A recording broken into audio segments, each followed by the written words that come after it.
6, 9. Play! 5, 4, 3, 2, 1. Kapag kumilos mag-isa,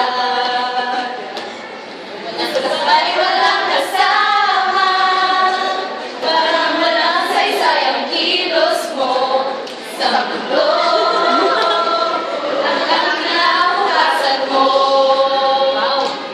pagkakakas sa ibang tao, paano lang pakaan mo at tumayo.